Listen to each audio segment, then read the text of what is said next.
Les invités de TV5 Monde aujourd'hui, Ora Ito, designer mondialement connu, et Benoît Thiers, le directeur général de Audi en France. Merci à tous les deux d'être avec nous. Alors, on va comprendre pourquoi vous êtes ensemble. D'abord, Ora Ito, pourquoi vous êtes à côté de ce monsieur qui dirige une grande marque d'automobile de luxe, vous, le designer? Alors non, je ne fais pas des voitures pour Audi, mais non, nous sommes rencontrés pour le MAMO Audi Talent Award, qui est un centre d'art à Marseille, sur le toit terrasse de la Cité Radieuse. Voilà. Et la Cité Radieuse, c'est Le Corbusier, évidemment. Le Corbusier, extraordinaire bâtiment au cœur de Marseille, qui était complètement oublié finalement. Oui, quand je l'ai acheté, il était en ruine, il était inoccupé. Et l'idée, c'était vraiment de lui redonner vie. Et c'est là où on s'est rencontrés avec Audi sur ce projet qu'on partage aujourd'hui et dont on est très fiers. Très fiers. Avant de voir des images, je voudrais d'abord que vous nous disiez, vous, Benoît Thiers, pourquoi vous êtes sur un projet comme ça? Pourquoi vous êtes sur l'art contemporain? Alors d'abord parce qu'on a un programme d'aide aux jeunes créateurs, qui est un programme qui s'appelle les Audi Talent Awards depuis 2007, où on a 4 catégories, dont l'art contemporain et le design. Et Ora Ito nous avait fait le plaisir en 2009 d'être membre du jury, donc on s'était connus à cette occasion. Lorsqu'il est arrivé avec ce projet sur la Cité Radieuse, Le Corbusier, et surtout le mélange de l'art contemporain et du design, il y a eu comme une évidence de se dire qu'il y a quelque chose à faire ensemble. Et donc on est maintenant partenaire sur ce projet. Voilà, on voit des images. Regardez, en même temps on va les commenter. Ora Ito, quand vous voyez ce lieu, vous vous dites, bien évidemment, il y a Marseille derrière, mais il y a véritablement un lieu qu'il faut investir, c'est un lieu pérenne, qui va manifester l'art contemporain au cœur de la ville. Clairement, l'idée, c'est que ce lieu s'instaure vraiment dans le calendrier de l'art contemporain. Et donc, chaque année, on a un programme où on invite un artiste majeur d'art contemporain, comme Xavier Veillant cette année, à investir les lieux. Et l'hiver, en revanche, c'est vraiment dédié à la jeune création. On va d'ailleurs parler d'exposition collective de jeune création, parce qu'il y a donc 13 lauréats donc, des prix Audi. Vous les avez choisis comment ? Alors le concept des Audi Talent Awards est toujours d'avoir un jury de professionnels, de personnes reconnues dans les différentes activités qui choisissent le lauréat. C'est jamais Audi France, enfin, je ne me sens pas la capacité de juger quelqu'un dans l'art contemporain ou dans le design. Et donc ce jury, qui était cette année composé de Ora Ito, de Xavier Veillant, qu'on a cité à l'instant, de Thierry Marx et René-Jacques Meyer, a sélectionné les lauréats. Et ça permet une vraie reconnaissance de ces gagnants.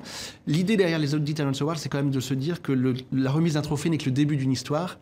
Je pense que la plus grande valeur ajoutée de ce programme, c'est l'accompagnement pendant plus d'1 an des lauréats, un accompagnement qui est adapté à leur projet pour faire naître de belles histoires. Alors on va regarder ces images, ils sont là, les talents donc en question, hein, qui sont félicités, qui reçoivent leur récompense. Ils vont être accompagnés. On a besoin, quand on est un artiste, un jeune artiste, Ora Ito, on a besoin de quoi en fait? L'accompagnement, c'est très bien. C'est-à-dire qu'avec ce programme des Audi Talent Awards, ce qui est intéressant, c'est qu'en plus de faire un proto, il y a aussi un accompagnement, une présentation à des éventuels éditeurs. Donc moi, là, je reviens de Maison Objet, où j'avais un stand où je présentais une nouvelle collection d'objets électroniques. Et à côté, je vois une lampe que j'avais vue à l'époque dans le programme Audi Talent Award, mais qui est réellement vendue aujourd'hui, que vous pouvez acheter, la mettre chez vous.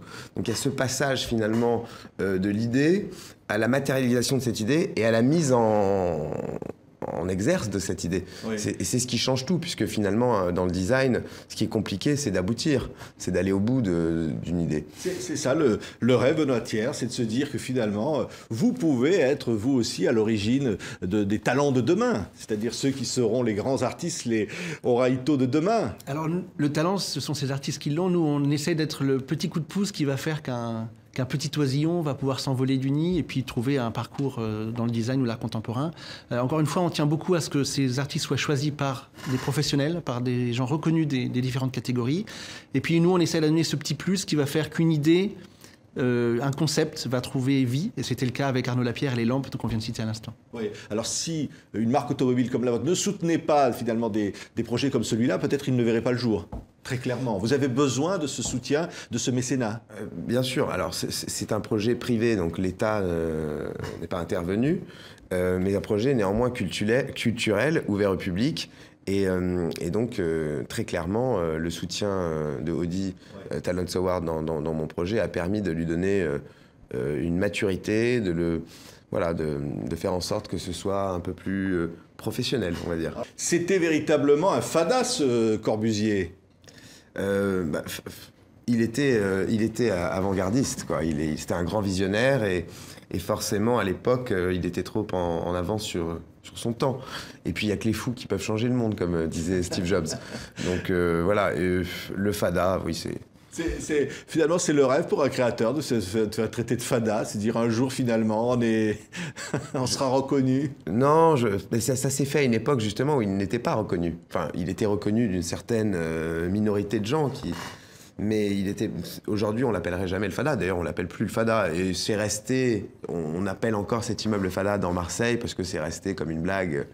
Mais objectivement, je pense que ça, c'est l'époque. Et alors, lorsqu'il y a cette exposition donc, qui va se dérouler jusqu'au 7 décembre, qui s'appelle donc ces lieux de vie, résidence secondaire, c'est des objets finalement de la vie quotidienne. C'est-à-dire qu'on peut imaginer l'art dans la vie. C'est un peu ça aussi l'idée, c'est que l'art puisse être à la portée de tout le monde. Absolument. Et un projet sur ce site de Le Corbusier, justement, ramène l'art au cœur de la ville, au cœur de la préoccupation de tout le monde, des gens.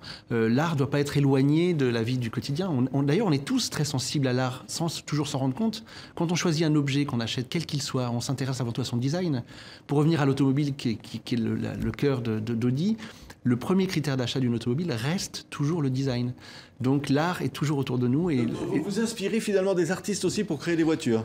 En tout cas, nos créateurs, nos designers dans l'automobile, forcément doivent anticiper les tendances de design et d'art de façon à pouvoir prévoir la voiture de demain. Oui. Quand nos designers travaillent sur des sièges, par exemple, forcément, ils regardent un petit peu ce qui se fait. Et de temps en temps, ils travaillent sur des objets qui ne sont pas l'automobile et qui un jour pourront peut-être s'y intégrer. Et qu'est-ce que vous gagnez à soutenir comme ça ces artistes? Très clairement, ça on va se demander, on va dire, qu'est-ce que vous gagnez là-dedans? Je pense avant tout que l'initiative de ce programme, elle est liée à des hommes qui avaient envie de faire quelque chose autour de l'art en général, de l'art contemporain et du design en particulier. Personnellement, j'étais baigné dans l'art contemporain assez tôt, ma maman a fait les Beaux-Arts de Paris, et donc on avait envie d'apporter quelque chose. Qu'est-ce qu'on en retire? Je veux dire, je ne pense pas qu'on vende beaucoup plus de voitures directement parce qu'on soutient l'art contemporain. Par contre, il y a une vraie satisfaction avec des projets comme celui-ci à apporter une pierre à un édifice qui est encore long à construire. Merci Oraito, merci Benoît Thiers d'avoir été aujourd'hui les invités. Le MAMO, c'est l'un des grands événements de Marseille, donc sur le toit de la Cité Radieuse, ces grandes expositions. Merci d'avoir été avec nous. Marseille Modular d'ailleurs, le nom, MAMO. Merci. Merci.